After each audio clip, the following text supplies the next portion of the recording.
Salut tout le monde! Bon matin, everybody! Salut, mon nom c'est Philippe, je suis content d'être avec vous ce matin. Yes! Yeah. Merci Alexandra. Alors, ce matin, on commence une nouvelle série qui va être passionnante. C'est une série qui parle des 7 églises de l'Apocalypse. Et là, juste l'Apocalypse, on dirait que c'est comme, oh boy, on va avoir des messages prophétiques et un peu weird. Non. Dans le fond, l'Apocalypse, c'est un livre passionnant et particulièrement ce deuxième chapitre-là. Ce deuxième chapitre-là parle de façon concrète, pertinente, précise aux églises et croyez-le ou non, ici, on est une église. Alors, cette série-là, vous allez voir, va être très, très pointue pour nous amener des éléments concrets et praticables qu'on va pouvoir mettre en pratique pour notre église. Et vraiment, j'ai très hâte de pouvoir aborder ce sujet-là avec vous.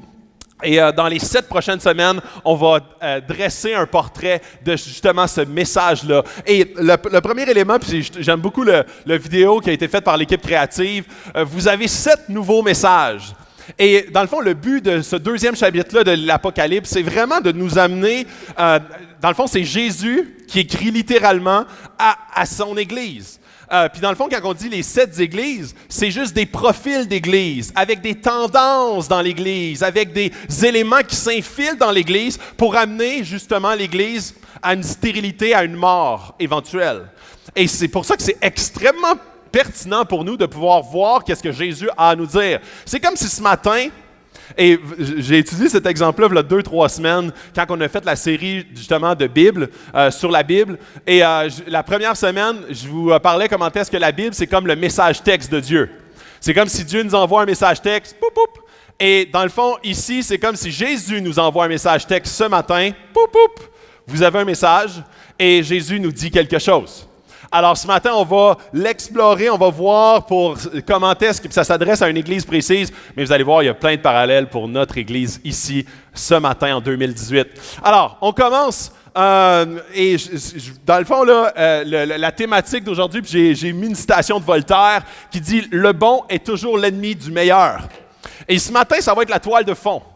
Qu'est-ce qu'il veut dire ici, c'est que quand on arrive à un certain niveau, on se dit « Ah! » Puis ça, là, c'est classique au Québec particulièrement. Je suis une bonne personne. Et au Québec, ici, spirituellement, on est une nation qui a rejeté Dieu particulièrement pour ça. Ou est-ce que, on est des bonnes personnes. On est des bonnes personnes et je ne ressens pas le désir de me rapprocher de Dieu. Je ne ressens pas le désir de chercher plus loin parce que je suis une bonne personne. Et le bon est souvent l'ennemi du meilleur parce que ce que Dieu nous appelle, c'est d'avoir une relation avec lui qui nous transforme complètement et qui transforme notre famille, notre ville, notre province et notre pays. Et c'est vraiment cette mentalité-là avec laquelle Dieu veut nous toucher. Il ne veut pas juste nous toucher pour qu'on soit moyen, mais il veut qu'on soit à sa ressemblance parfaite. Et ça a l'air vraiment comme mettre la barre haute et quasi arrogant. Ça ne l'est pas du tout. C'est quelque chose de ressembler à Jésus qui est une aspiration continuelle. C'est quelque chose qu'on veut de plus en plus être émerveillé par qui il est. Et vous allez voir comment est-ce que ce matin, le message qu'on va avoir va vraiment s'adresser à une super bonne église. À une super bonne église. C'est l'église d'Éphèse. Et je vais vous lire le texte qu'on va voir aujourd'hui, puis par la suite, je vais le décortiquer en différents points. Donc, c'est dans Apocalypse 2, le verset 1 à 7. On va passer toute la matinée sur ces 7 versets-là. Et je vous encourage, vous savez, on vient de terminer une série qui mettait l'emphase sur la Bible. Je vous invite à justement lire le chapitre 2, particulièrement de l'Apocalypse, durant les prochaines semaines. On va passer 7 semaines là-dessus. Alors, lisez le chapitre 2, relisez-le, allez voir des commentaires sur Internet, faites-vous une tête parce que vraiment, on veut pas juste, justement, comme l'exemple de Jasmin la semaine passée, où est-ce on lance des miettes de pain le dimanche matin, allez consommer le pain au complet dans la Bible directement. Yes? C'est bon, yeah! Super! Alors, je lis ça. Et vous allez voir, là, il y a comme tout plein d'affaires. Je vais les expliquer, inquiétez-vous pas. Alors, écrit à l'ange de l'église d'Éphèse, voici ce que dit celui qui tient les 7 étoiles dans sa main droite, celui qui marche au milieu des 7 chandeliers d'or. Je connais tes œuvres, ton travail et ta persévérance. Je sais que tu ne peux pas supporter les méchants. Tu as mis à l'épreuve ceux qui se prétendent apôtres sans l'être et tu les as trouvés menteurs. Oui, tu as de la persévérance, tu as souffert à cause de mon nom et tu ne t'es pas lassé. Mais ce que j'ai contre toi, c'est que tu as abandonné ton premier amour.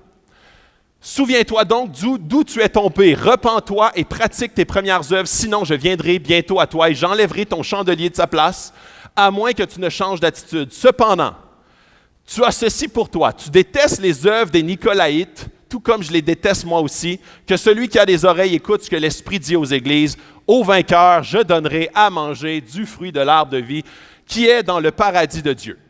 Alors, on lit ça, puis on est comme, oh boy, ça va être complexe ce matin. Les chandeliers, on dirait un petit souper aux chandelles, avec l'arbre de vie. Il y a comme il y a comme de l'abstrait et du concret mélangé dans un texte. Et là, quand on va se plonger dedans, là, puis on va nager dedans, vous allez voir, ça va devenir très, très concret de A à Z.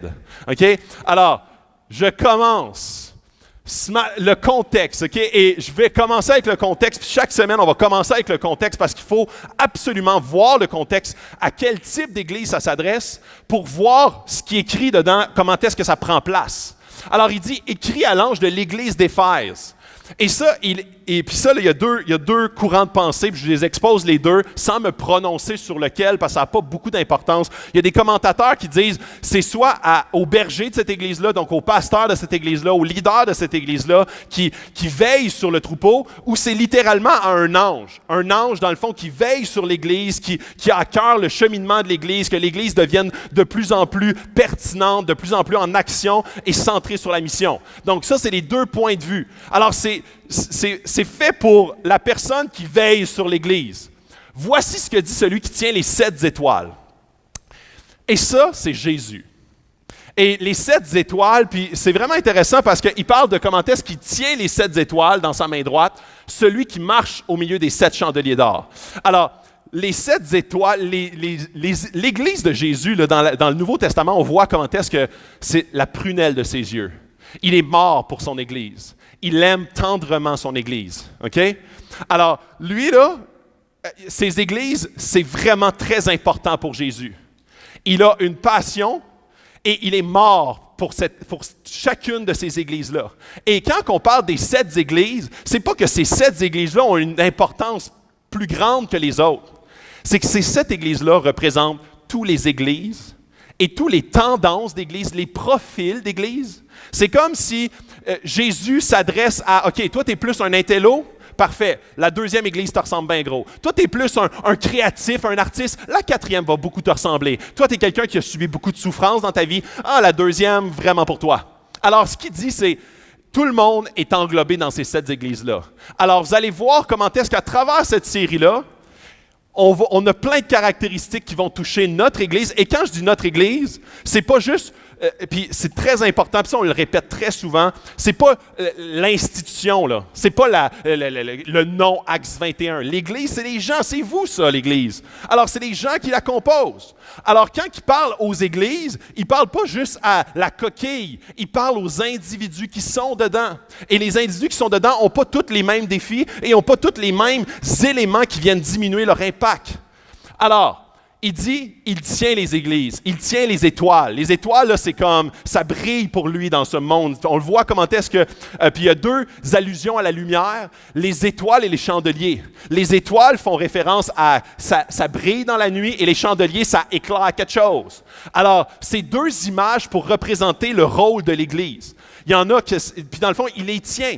Donc, il est le propriétaire de. C'est ça que ça veut dire. Ça veut dire que Jésus, il n'est pas juste comme, il évolue à temps partiel dans l'Église. Non, il les tient, il est le propriétaire. C'est à cause de lui, pour lui et par lui que tout existe.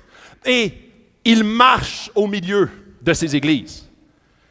Et ça, OK, puis là, si c'est la première fois que tu viens, tu vas peut-être trouver ça un peu weird, ce que je vais dire là. Mais Jésus, par son esprit, il est ici ce matin.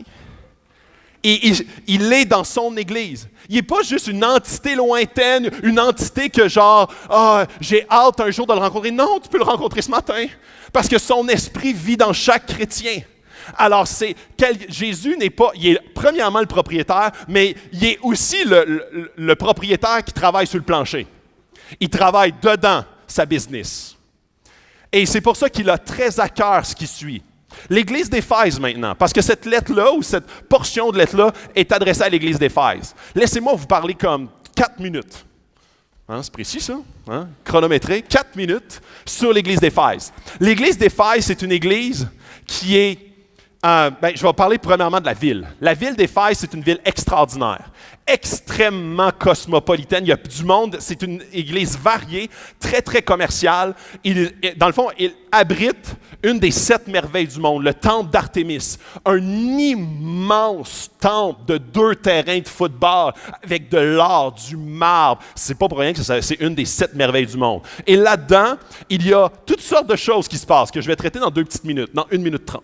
Alors, c'est là où est-ce que, dans cette ville-là, c'est la première église qui a été implantée par Paul. Paul, c'est comme le spécialiste de l'implantation de plusieurs églises dans le Nouveau Testament. Et ce qui est intéressant, c'est que c'est une église centrale dans tout le Nouveau Testament. Quand on parle dans le Nouveau Testament, on a parlé beaucoup de la Bible, le livre d'Éphésiens dans le Nouveau Testament est adressé à l'église d'Éphèse. Ensuite, on a également 1-2 Timothée. Timothée était le pasteur de l'église d'Éphèse. Donc, les 2 livres de Timothée sont adressés, encore une fois, à l'église d'Éphèse. Ensuite, on a même 1, 2, 3 Jean. Et Jean, à cet âge-là, il est très, très vieux. Jean, c'est le seul des 12 apôtres qui est mort de vieillesse, ou il a été martyrisé dans sa vie. Il a même été une matinée bouilli dans l'huile, mais il n'est pas mort. Okay? Fait que ça a été vraiment une vie remplie d'épreuves pour Jean, mais c'est lui qui est mort le plus vieux. On ne sait pas exactement comment est-ce qu'il est mort, mais c'est Jean qui reçoit cette vision-là et qui, à la fin de sa vie, a été juste avant de partir en exil sur l'île de Patmos. Puis là, je donne beaucoup d'informations. C'est pas super important que vous reteniez comme tous ces personnages-là, mais juste pour que vous fassiez un topo de à qui ça s'adresse, et on va le réutiliser pendant les 6 autres discours. Alors, on voit comment est-ce que, juste avant de partir pour l'île de Patmos, où est-ce qu'il reçoit cette vision-là de l'Apocalypse, il est à l'église d'Éphèse. Donc, c'est une église qui est centrale. Une église qui a été implantée 15 ans après la mort et la résurrection de Jésus. C'est une des églises, c'est vraiment là, l'émergence du christianisme. Là. L'église d'Éphèse a été centrale. C'est une église qui a été, tu sais là, c'est comme si c'est une église qui est née au cœur d'Amsterdam. Éphèse, c'était une ville pas facile. Pas facile, pas juste au niveau de que les gens n'étaient pas orientés vers Dieu. C'est que c'était une ville corrompue. Une ville extrêmement, où est-ce que, tu sais, tantôt je parlais du temple d'Artémis, le temple de Diane, une des 7 merveilles du monde. Là-dedans, il y avait des gens qui travaillaient à temps plein. Et Diane était la déesse de la fertilité. Alors, pour adorer Diane, on avait des orgies. Si vous avez amené vos enfants ce matin, vous allez avoir une petite discussion en revenant à la maison, peut-être. Alors, c'était vraiment une place où est-ce que la sexualité était centrale dans la ville. OK? Alors, pour une église qui s'implante, qui commence, puis qui veut avoir un impact, pas facile, mais pourtant, une incroyable église. Alors, Jésus est impacté, il est dans son église, il tient son église, il est le propriétaire, il marche dans son église et il veut qu'elle rayonne. Il veut qu'elle brille. Il veut qu'elle ait un impact. Jésus ne veut pas que son église meure, il ne veut pas qu'elle devienne stérile, il ne veut pas que ce soit un groupe social entre nous autres, fermé sur nous, à s'entretenir les uns les autres, puis dire « Ah, le monde, nous ». Il veut que son Église fasse exactement ce que lui a fait. Il est descendu de son ciel pour venir sur la terre, pour mourir pour chacun des êtres humains qui mettraient leur confiance en lui. Il veut qu'on soit en mission comme lui a été en mission. Il veut qu'on prêche son message, qui est un message d'amour, mais clairement de repentance. Il veut que le monde soit transformé, pas juste influencé par lui, mais transformé par son message. Alors, ces églises, c'est important pour Jésus. Alors, ce matin, il nous envoie une lettre. Il nous envoie une lettre, ici ce matin, et on la lit ensemble. On lit ensemble ce que Jésus a pour notre Église, ici, à Sherbrooke. Actes 21. Qu'est-ce qu'il veut nous dire? Qu'est-ce qu'il veut qu'on change? Qu'est-ce qu'il voit? Parce que Jésus, au contraire, au contraste de chacun des êtres humains, il voit les cœurs. Il voit ce qui se passe en dedans.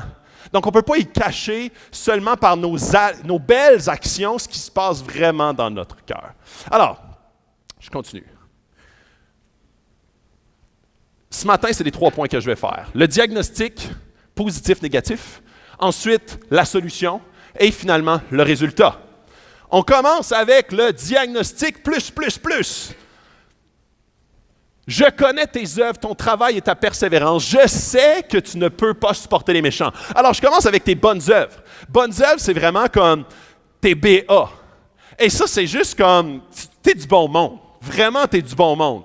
Et ça ne veut pas dire vraiment plus que je connais tes œuvres, je les ai vues, tes œuvres, je suis conscient de ce que tu fais, je suis conscient, puis là, supposons que je parle d'une façon précise à l'Église, là. Je suis conscient que, tu sais, vous avez un rayonnement. Je suis conscient que l'Église ici s'est implantée il y a 7 ans et que vous avez à cœur la ville. Vous avez à cœur les déménagements. Vous avez à cœur avec l'Halle des Lumières à l'Halloween. Vous avez à cœur le minuit chrétien avec 400 personnes qui se retrouvent. Je vois tes œuvres. Je vois ce que tu fais. Je vois ce que tu fais, puis c'est bien. Je suis comme fier de toi, mon Église, mon enfant. Je vois même ton travail. Et ton travail, c'est comme... le mot n'est pas assez fort. Ton travail, c'est comme ton dur travail. Je vois que des fois, tu te sacrifies. Tu te sacrifies là, comme semaine après semaine. Tu sers comme bénévole. Tu soutiens financièrement le ministère. Tu veux que l'Église puisse entrer en mission dans la ville et devenir de plus en plus pertinente pour le 21e siècle. Puis, vous vous souvenez de notre mission qu'on a adressée pendant l'automne? On veut que tous les gens loin de Dieu s'approchent de Dieu pour qu'ensemble, on puisse vivre le message de Jésus qui est pertinent pour le 21e siècle. Donc, on veut ça, puis Jésus le voit, il voit ton travail, il voit tes bonnes œuvres, il voit comment est-ce que tu as ça à cœur, il voit même ta persévérance. Que des fois, tu es comme, je trouve pas ça facile, je vis des épreuves. À mon travail, je trouve ça difficile. Je trouve ça difficile dans ma famille, je trouve ça difficile dans différents endroits parce que je me sens comme le dindon de la farce. Je me sens comme pointé du doigt dans ma famille parce que je suis le seul croyant, etc. Je vois ta persévérance. Je vois que même si c'est pas facile, tu restes, tu persévères dans la foi. Et là, il parle à l'église d'Éphèse, mais il parle à notre église aussi. Comment est-ce que c'est difficile aujourd'hui, en 2018, d'être l'Église de Jésus? Comme le Québec a été profondément blessé, et maintenant il rejette tout ce qui touche de près ou de loin à Dieu. Et Dieu a autant à cœur le cœur des Québécois. Dieu veut toucher leur cœur autant. Et les Québécois, ils sont comme moi, je vais chercher partout ailleurs la réponse à mes questions, mais pas là-dedans. Pas là-dedans parce que mes parents ont été blessés. Mes parents ont été comme exploités. Mes parents ont été brisés par la religion. Et pourtant, ce que Jésus offre à travers son Église, ce n'est pas de la religion. C'est une relation avec lui.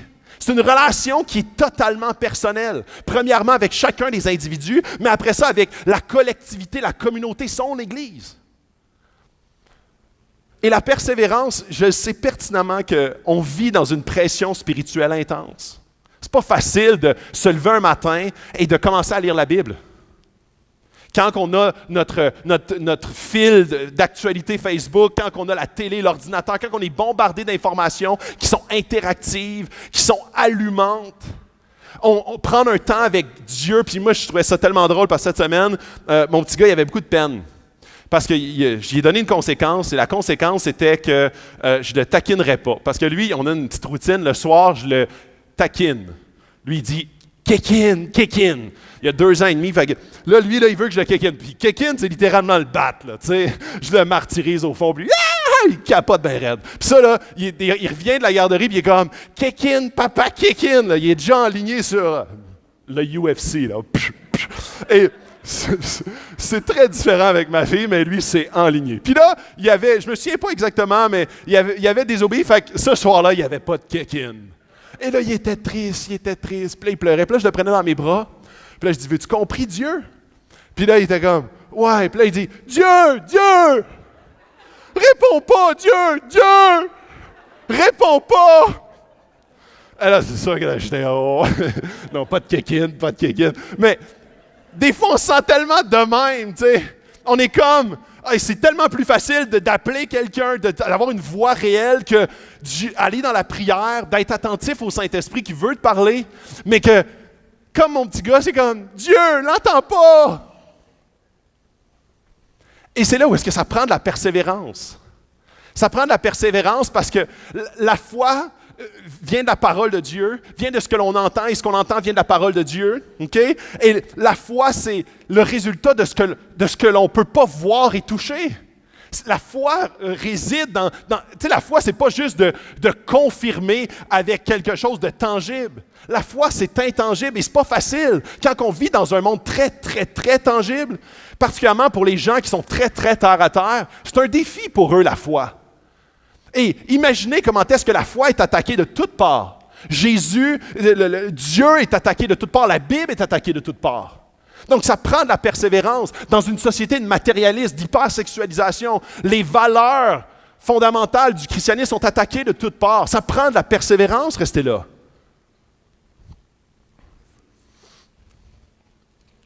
Et finalement, tu ne peux pas supporter les méchants.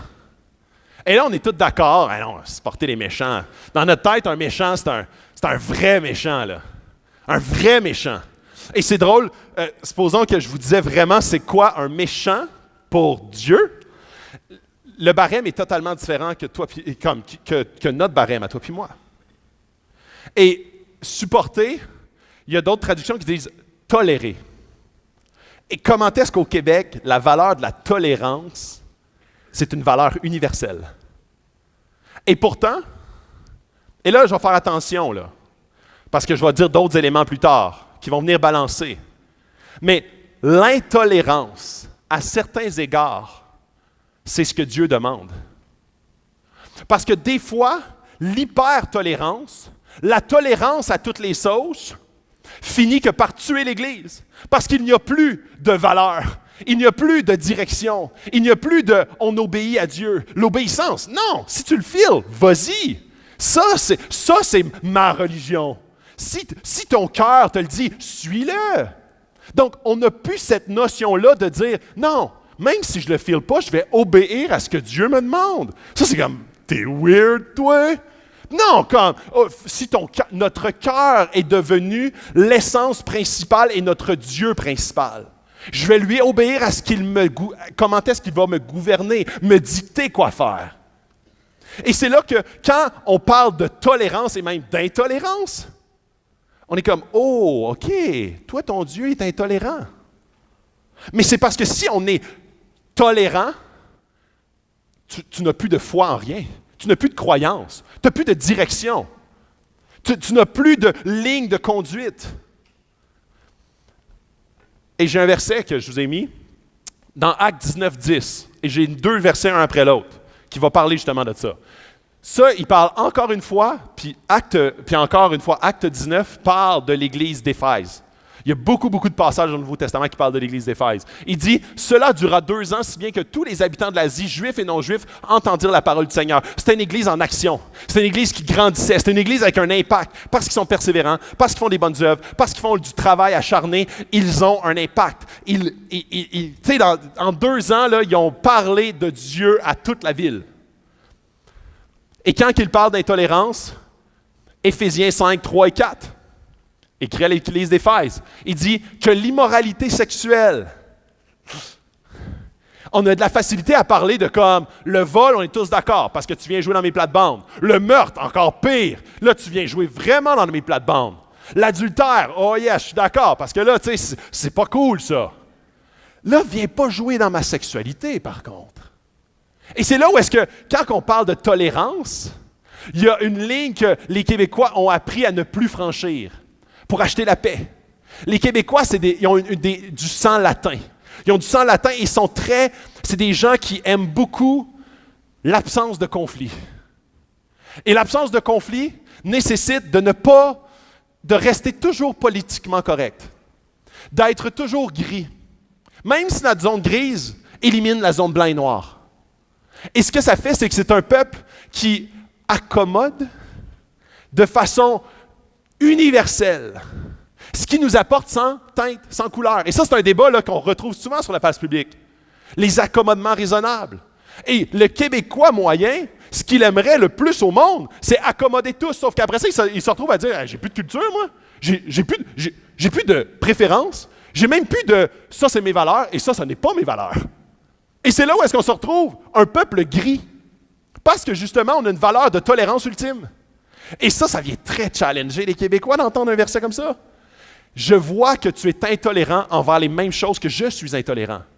Et je vais reparler tantôt de la sexualité. L'impureté sous toutes ses formes. Dans l'Église d'Éphèse, c'est très important parce que la ville, c'est une ville impure. Et impure dans toutes ses formes, particulièrement sexuelle, mais c'était une ville extrêmement dépravée, même au niveau du commerce et de la mesquinerie dans le commerce. Où la soif de posséder ne soit même pas mentionnée parmi vous comme il convient à des saints. Parce que vraiment, la ville d'Éphèse, c'était une ville qui était axée vers le matérialisme ultime, le marchandisage, la commercialisation à outrance, teintée de sexualité, de promiscuité universelle. Eux autres, là, quand ils allaient à l'église le dimanche, là, au temple de Diane, là, c'était pas comme ici. Là. Qu'on n'entende pas de paroles grossières, de propos stupides ou équivoques, c'est inconvenant, mais plutôt des paroles de reconnaissance. Comme les méchants pour Dieu, là, c'est pas tout à fait notre même barème que les méchants pour nous. Puis il y en a une autre liste après, là. Mais c'est là où est-ce que ce que Dieu est en train de dire à l'Église d'Éphèse, c'est que je vois ton intolérance qui est bonne pour conserver la ligne qu'on s'en va dedans. Et ce n'est pas pour rejeter. Ce n'est pas pour rejeter ou pointer, ou même pour s'élever en pointant les autres. Pas du tout. C'est que si une Église n'a plus de valeur calquée et prise dans la Bible, ça devient une église morte. Pourquoi? Parce qu'ils n'ont plus, il devient une église grise. Une église grise sans direction et sans leader. Et notre leader, c'est pas moi, c'est pas Jasmin. C'est pas personne, qui que ce soit ici, c'est Jésus. Et quand on arrête de suivre Jésus, puis on commence à suivre quelqu'un puis ses opinions personnelles, on devient une église sans direction officielle. Et là, quand la tête de l'église humaine change de tête, on change de direction. Puis de maintenant, on se retrouve à déambuler d'un bord puis de l'autre, puis après quelques années, il n'y a plus d'église.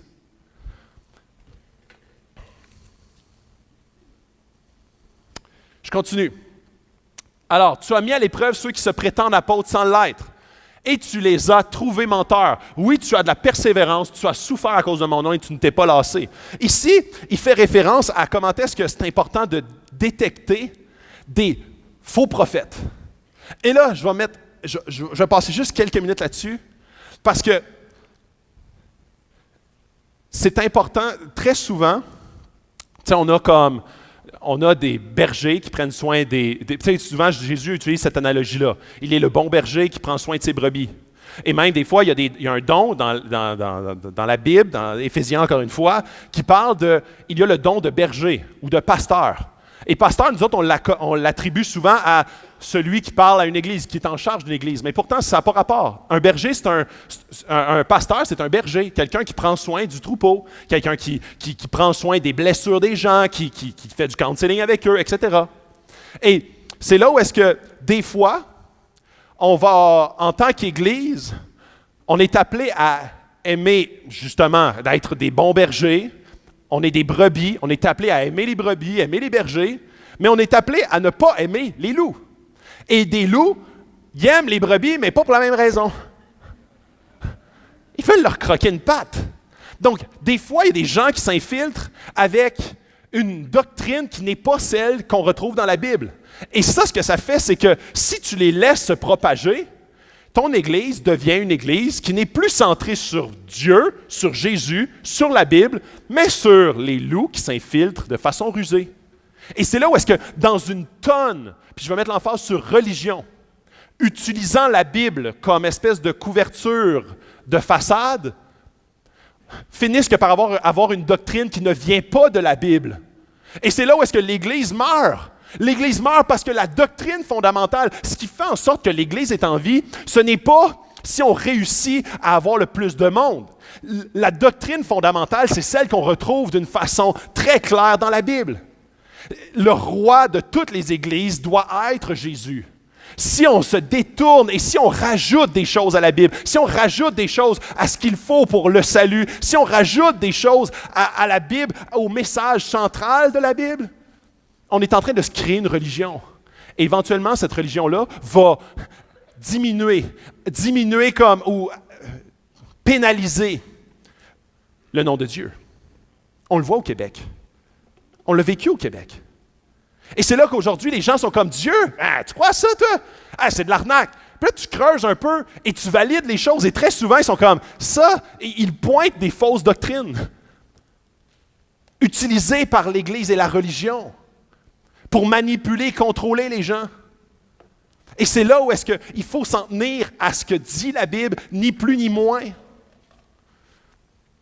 Et en même temps, on va avoir tendance à...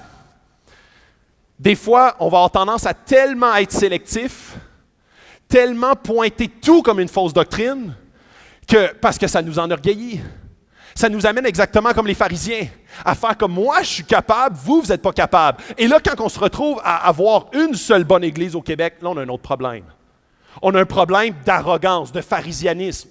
On a un problème où est-ce qu'on se surévalue versus toutes les autres qui sont totalement dans le champ.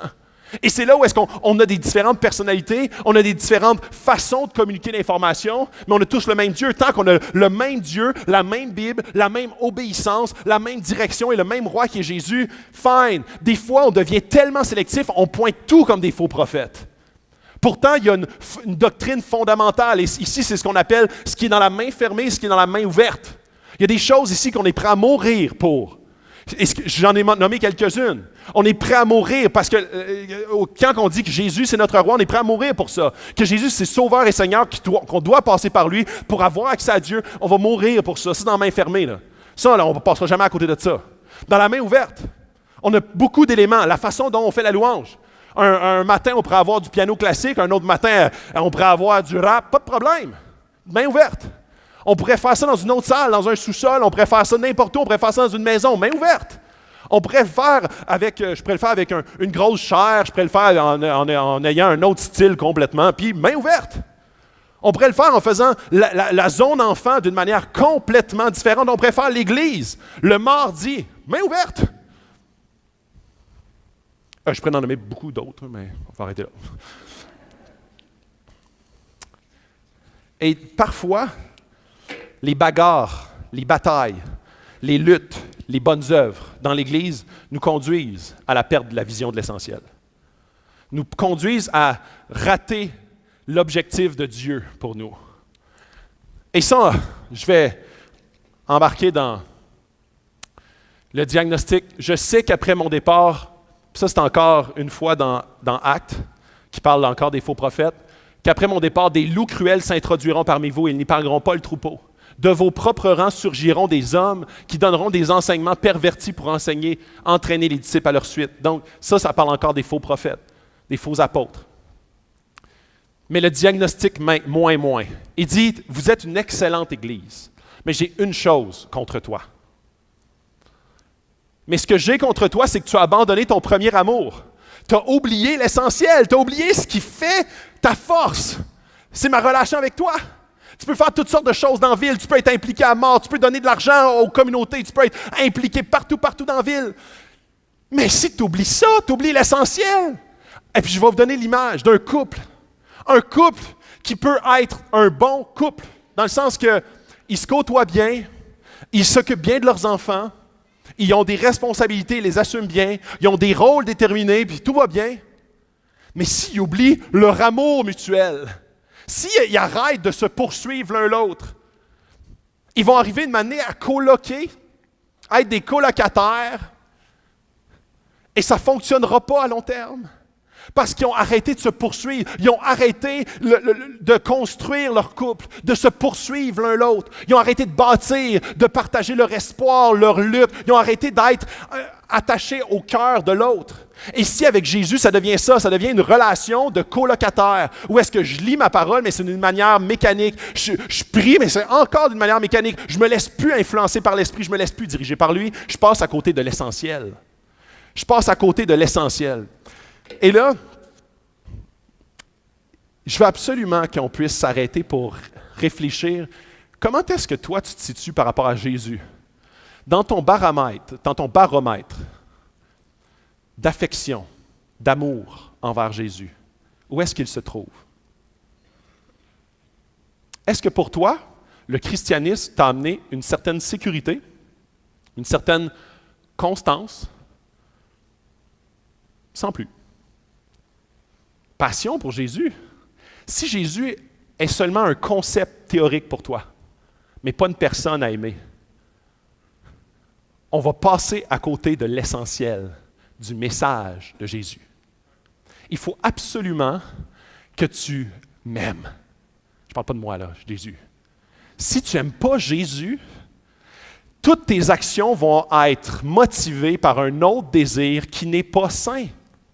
Va être un désir de façade, un désir de bien cadrer dans l'Église, mais sans avoir le cœur à la bonne place. Alors, j'aime beaucoup cette citation de R.C. Sproul, qui est un grand théologien, qui est très vieux maintenant. Dans la Bible, l'amour est plus un verbe qu'un nom. Cela concerne plus une action qu'un sentiment. L'appel à aimer n'est pas un appel à un état émotionnel, mais plutôt à des actions concrètes. Dans le livre de Tim Keller sur le mariage, justement, il fait référence, puis je n'ai parlé, je pense déjà, j'en parle souvent de Tim Keller, c'est un excellent auteur, si vous avez le goût de passer du temps à lire. Et dans son livre, il dit un peu le même principe. Il dit, dans un couple, quand après 10, 15, 20, 25 ans de ta vie, tu ne ressens plus l'amour, attends pas de le ressentir pour passer à l'action. Passe à l'action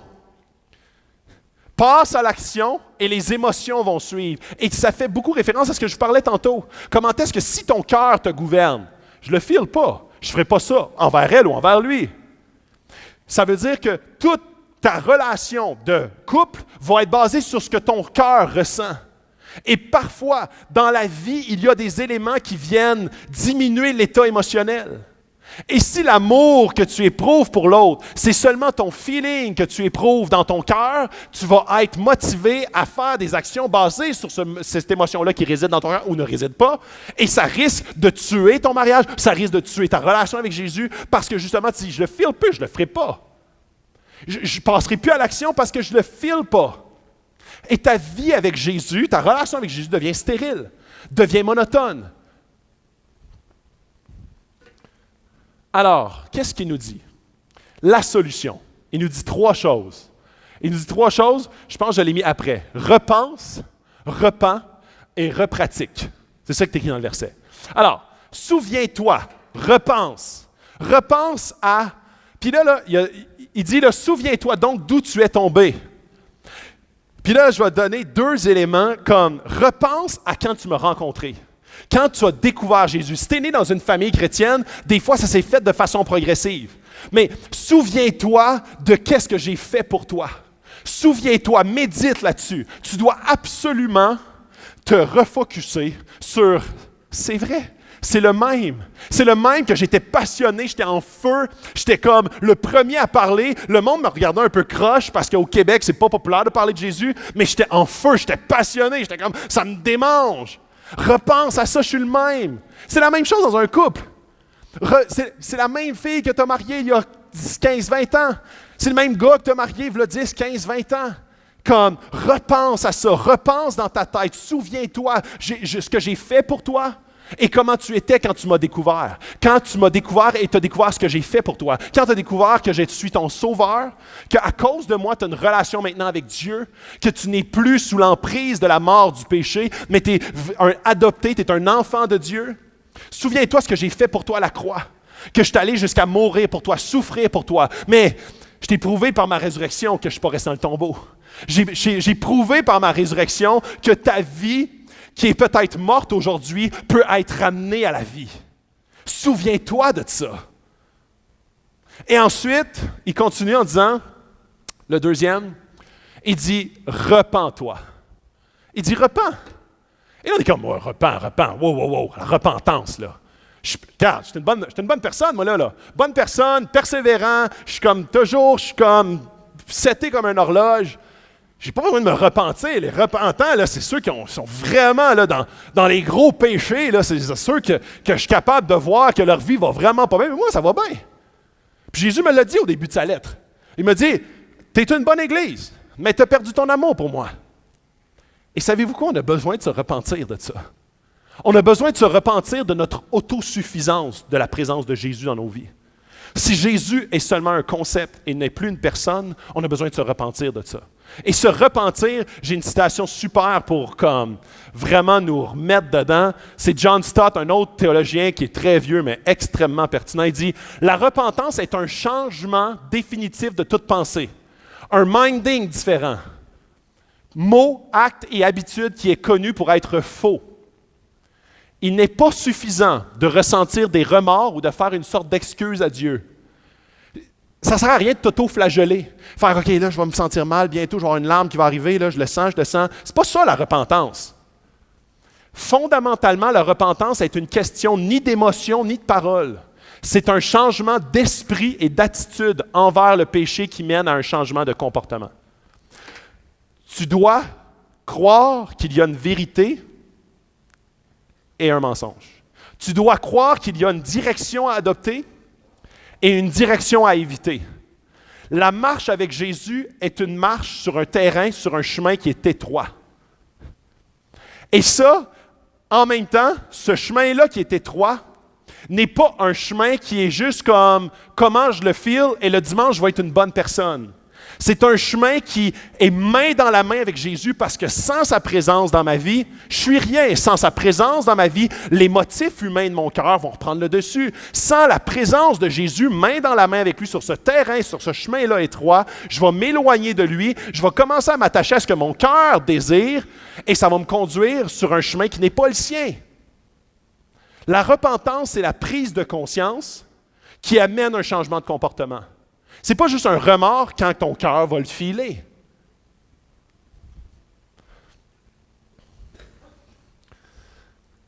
Et là, la solution, et la dernière chose est pratique.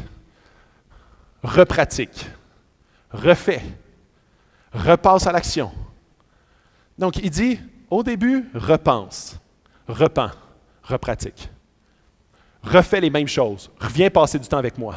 Je veux que tu viennes dans ma présence. Je veux que tu reconnectes avec moi. Pas juste un moment dans la journée, tout le temps.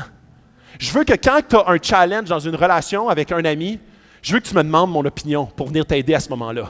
Je veux qu'avec ta femme ou ton mari, quand vous avez un conflit, je veux qu'avant que tu pètes ta coche avec, je veux que tu dises « Jésus, viens en ce moment, j'ai besoin de ta présence dans ma vie, maintenant sur le terrain étroit. » Laisse pas aller ton cœur à ce que tu feels là, maintenant, parce que c'est moi qui veux envahir ton cœur avec mon esprit, puis je veux te dire comment agir à ce moment-là. Je veux que qu'on puisse avoir cette relation-là d'intimité qui gouverne ta vie et qui t'influence dans toutes les sphères de ta vie. Je veux que, quand tu rencontres quelqu'un, je veux que tu me consultes à savoir, Jésus, je veux que tu m'ouvres une porte pour parler de toi, parce que moi, ma relation avec toi transforme ma vie et mon quotidien.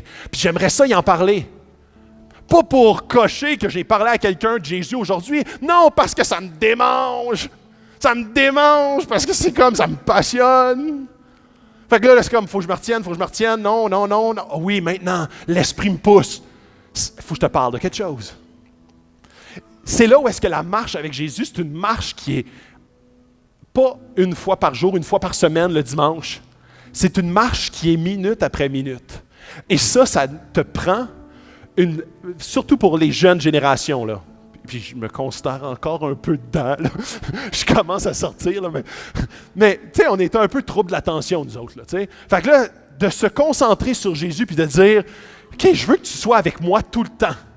Je veux pas laisser aller mes pensées n'importe où et divaguer. Je veux que tu sois avec moi tout le temps, toute la journée, chaque minute, chaque heure. Je veux que chacune des situations dans ma vie, je les vive avec toi, main dans la main. Je veux que notre relation devienne passionnelle.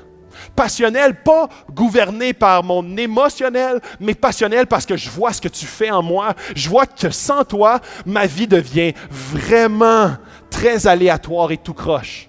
Balancé à tout vent, tout dépendant comment je me lève ce matin-là.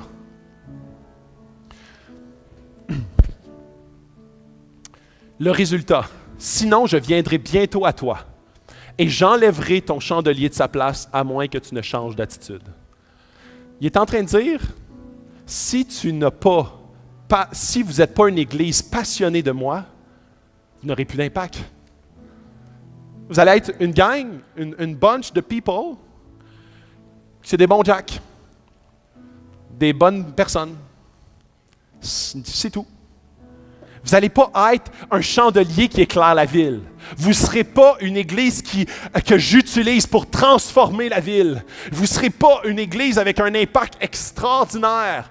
Vous ne serez pas une église qui brille parce que vous êtes juste une église qui font des bonnes actions. Sans une passion, un amour, une intimité avec Jésus.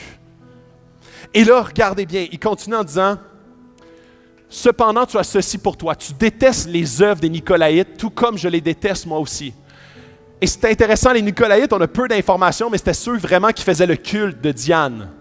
Le culte de Diane dans le temple de Diane. Et c'est intéressant parce qu'il dit, tu haïs leurs actions. Tu n'haïs pas les Nicolaïtes, tu haïs leurs actions. Tu sais que ça, leurs actions, ils ont l'impression de triper au max, mais ils courent après quelque chose qui est vide.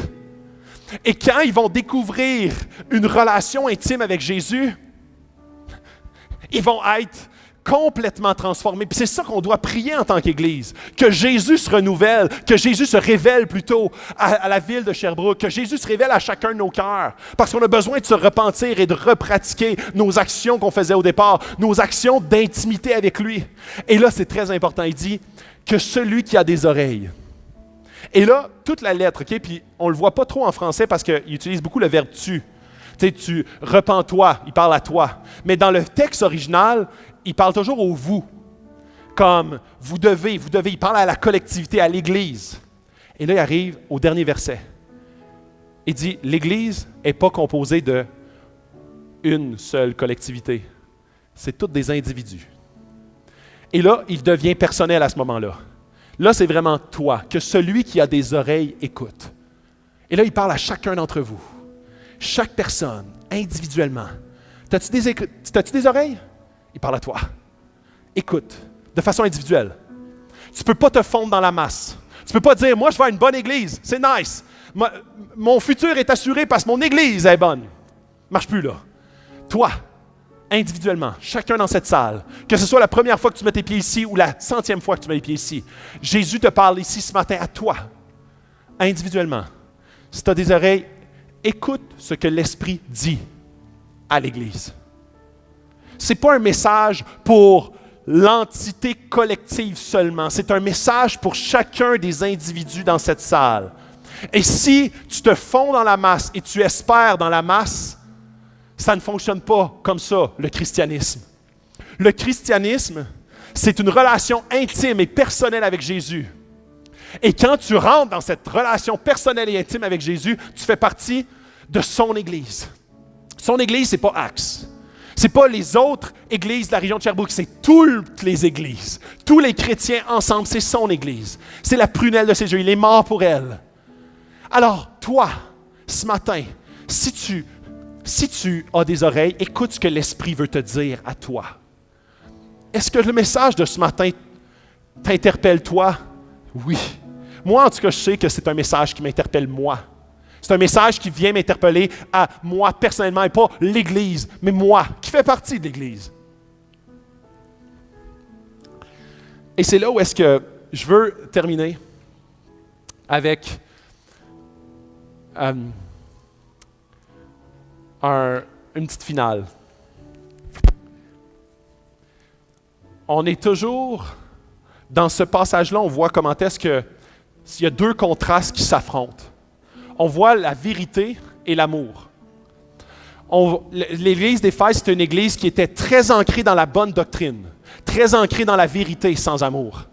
Et on ne parle pas seulement de l'amour envers Jésus, parce que ça concerne implicitement que quand tu aimes Jésus, tu aimes les autres. Parce que Jésus aime les autres. Alors quand tu deviens passionné pour Jésus, Jésus te donne un amour. Te donne un amour qui émane directement de lui dans ton cœur. Et c'est ce qu'on voit dans le verset dans Romains 5. Il est écrit « Or, cette espérance Ne trompe pas, parce que l'amour de Dieu est déversé dans ton cœur par le Saint-Esprit qui a été donné. Le Saint-Esprit renouvelle en toi un amour qui est totalement différent. Alors que nous étions encore sans force, Christ est mort pour des pécheurs au moment fixé. Alors, si notre Église, c'est une Église qui est, je vais les appeler les véritémanes. Les véritémanes, souvent, vont être ceux qui ont une excellente doctrine, mais ils vont pointer très rapidement tout ce qui se détourne, et des fois, ils vont vouloir, comme les versets bibliques deviennent des balles de fusil dans leur fusil. Ils sont comme pou, pou, pou, pou, pou, pou. Et ce qu'ils font, c'est qu'ils n'amènent pas les gens à la repentance, ils amènent les gens à être blessés, brisés et crochés. Et il y a de l'autre côté les amourman. Les amourman, c'est des gens qui sont bonasses. Il n'y a pas vraiment de vérité. Il y a juste de l'amour. Et ça devient que la vérité est affectée directement. Parce que s'il n'y a plus de vérité, l'amour devient seulement le désir d'absence de conflit. Le désir d'absence d'interaction qui pourrait être un peu négative. Mais on ne les aime pas vraiment, parce que ce que les gens vont aspirer ne les conduit pas à la vie, mais à la mort. Et j'aime beaucoup une parole, on doit dire la vérité avec le coussin gonflable de l'amour. La vérité, on doit être avec un équilibre des deux. Ici, dans cette église-là, on voit qu'il y a beaucoup de vérité, peu d'amour. On doit aspirer à ne pas diminuer la vérité, mais empreint d'amour. On veut dire la vérité, mais complètement rempli de compassion et d'amour pour les diriger à Christ. Et non pas seulement au bon comportement. Le bon comportement sans Christ va juste développer une nouvelle racine de péché, qui est l'arrogance et l'orgueil. Donc, si on est juste empreint de vérité, on va briser les gens. Si on est juste empreint d'amour, on ne conduira aucun changement. Puis ça ne reflète pas le cœur de Jésus. Jésus n'avait pas peur de dire « Repentez-vous, changez de vie, suivez-moi ». Parce que c'est là où est-ce que tu vas goûter à la vraie vie. Ensuite, on a la doctrine versus le Saint-Esprit. Oui, la doctrine est centrale, mais si on devient une Église qui n'est plus attentive au Saint-Esprit, on va mourir. On va mourir. Parce que l'essence même de chaque Église est du besoin de cette ville et le besoin de ton quotidien. Les besoins sont extrêmement spécifiques. Et tu as absolument besoin du Saint-Esprit pour comprendre la doctrine. Tu as absolument besoin du Saint-Esprit pour comprendre la Bible, comprendre les différentes circonstances dans ta vie et comment tu dois réagir. Si le Saint-Esprit ne fait pas partie de ton quotidien, tu vas devenir seulement un véritéman. Et finalement, irritation versus la mission. Des fois, notre ville, notre quotidien devient une irritation, plus qu'une mission. On pointe les gens en disant « Moi, j'ai trouvé la voie. Moi, j'ai trouvé la façon de vivre. » Et que ce soit notre gouvernement, que ce soit nos voisins, que ce soit notre ville, notre quantité de taxation, on devient irrité par notre entourage plutôt qu'en mission avec eux.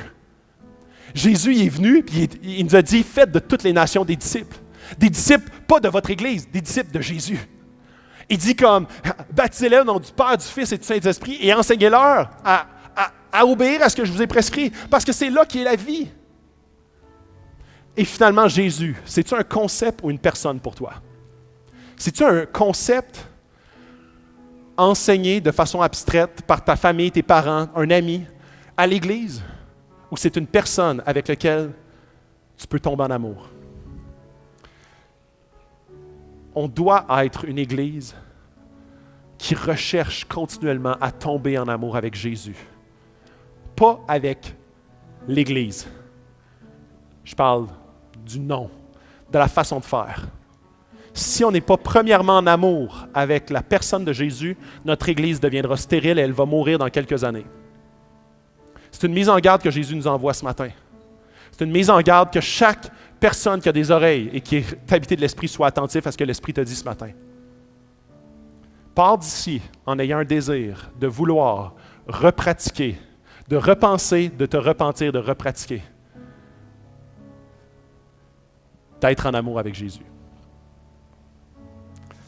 On va avoir une super opportunité ce matin pour faire ça. Parce qu'on va avoir un moment de communion. Un moment de communion, c'est un moment où est-ce que c'est Jésus a dit, faites ceci en mémoire de moi. Exactement pour ça. Si tu oublies ce que j'ai fait pour toi, Jésus qui parle, tu vas tomber dans une routine, une religion. Mais moi, je ne suis pas une religion, je suis une relation avec toi. Et c'est par mon sang, par ma mort et ma résurrection, je veux que tu repenses à ça continuellement. Je veux que ça soit la base de ta vie pour venir à l'Église, pour être en mission dans ta ville, à ton travail, parmi ta famille, que tu puisses ouvrir la bouche, pas parce que tu dois le faire, mais parce que tu es en amour avec moi. Je veux absolument que la base de ton salut soit le salut. Et c'est quoi le salut? C'est que Jésus, Dieu fait homme, s'est fait chair, il a vécu une vie parfaite. Il est venu mourir pour payer la punition qui était réservée à chaque être humain parce qu'on était coupé de la présence de Dieu. Et que maintenant, si tu crois en ce Jésus-là, si tu crois dans ton cœur que Jésus est mort et ressuscité, tu seras sauvé. Alors c'est ça le salut. Alors, on va prendre la communion ce matin. Sur les côtés, vous avez comme du pain et du jus de raisin. Ça va être un moment où est-ce que chaque personne de la salle, si tu crois dans ce Jésus-là, mort et ressuscité, si tu es un enfant de Dieu, si l'Esprit habite en toi, c'est pour toi ce matin. Si tu ne crois pas ça, si tu es en cheminement ce matin, si tu n'es comme pas certain de certaines choses, tu as des questionnements, je t'invite à laisser la communion, de ne pas la prendre. Parce que c'est seulement pour les gens qui croient en ce Jésus-là, qui sont en amour avec ce Jésus-là. Pour toi, ça n'a aucune signification. Il n'y a rien de magique là-dedans. On doit se rappeler avec ce symbole-là. On doit se rappeler le fondement même, la racine de notre salut, de notre joie. Donc ce matin, ça va être une excellente occasion pour repenser, pour se repentir et repratiquer. Donc, durant le chant qui va suivre, un chant justement qui parle de la mort de Jésus, et qu'ensemble, on chante Alléluia. Gloire à Dieu. C'est ça que ça veut dire Alléluia. Gloire à Dieu. On veut te rendre gloire, Dieu, parce que tu es venu sur la terre et tu es mort pour moi, puis maintenant, je peux avoir cette relation d'intimité et d'amour avec toi. C'est ça qu'on veut chanter. Donc, durant le chant, vous pouvez vous avancer sur les côtés, prendre la communion, et par la suite, je vais revenir, on va prendre justement cette communion-là ensemble, tous ensemble pendant le chant. Donc, je vais terminer avec un mot de prière. Oui, Dieu, merci parce que tu es mort pour nous. Tu es notre roi, tu es notre chef, tu es notre Jésus bien-aimé. Tu es le pasteur de cette Église. Et on veut, Seigneur, que tu fasses renaître en nous cette passion et cet amour pour toi. Ramène-nous à notre premier amour. Pas juste premier en ordre chronologique, mais premier en ordre d'importance. Ramène en nous l'élément le plus important dans notre vie chrétienne, d'être en amour avec toi. Touche nos cœurs ce matin à chaque individu dans cette salle, que ce soit les jeunes ici à ma droite, que ce soit tous les gens dans cette salle, que ce soit les gens qui pour la première fois mettent les pieds ici. Jésus, que tu puisses te révéler à chacune des personnes dans cette salle pour qu'on ressorte d'ici avec le désir, avec la volonté de se repentir, de repenser, de se repentir et de revenir à toi et de repratiquer ce qu'on faisait dans nos premiers instants de notre vie chrétienne avec toi. Tu es notre source, tu es notre tout. On veut te faire confiance et on t'aime. Dans ton Fils qu'on prie.